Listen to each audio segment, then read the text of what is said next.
I've been a florist for 20 years, possibly a bit more than 20 years now, and I wouldn't change it. I'm really pleased that I got into floristry and been inspired by working with other people and seeing what other people are doing, and it's been great. And also you work as a team. You very much have to be able to work as part of a team, and everyone has their strengths and weaknesses, and usually it's really good fun.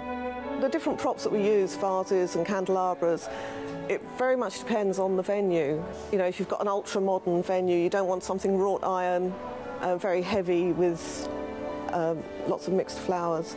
I really like to use the tall silver candelabra. They're very tall, they're about 2.5, 3 foot high, and then they have long tapered candles in the top of those, so they really give some impact to height.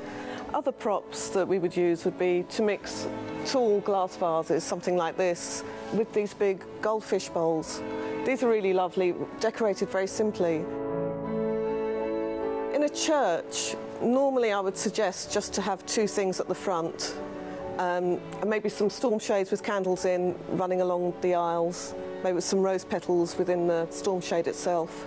If anyone is having a Christmas wedding, it is really lovely to use things like the red roses. There's lots of really gorgeous berries, lots of sort of red and dark greens work really well together. It is quite nice to mix the red with pink because it just lifts it slightly.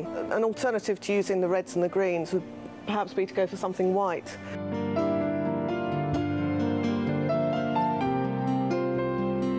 This setup here is quite clean, chic, clean lines, lovely candlelight, all glass.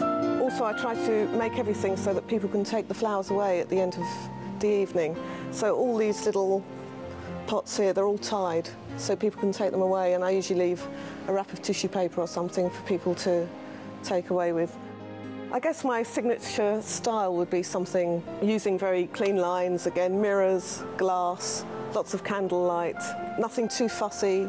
I quite like just one single type of flower in a container rather than a whole mix.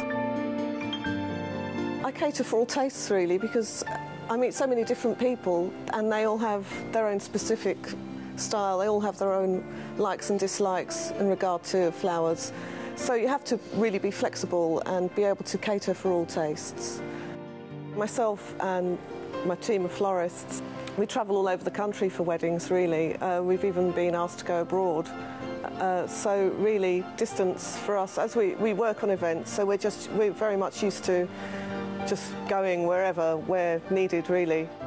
If you haven't got a huge budget for your flowers, lots of candles can be used, and then rose petals, lots of rose petals, candles on different heights and in different containers, and you know, just a few little things like this running along the table. You don't have to spend absolute fortunes on flowers to have a really lovely look.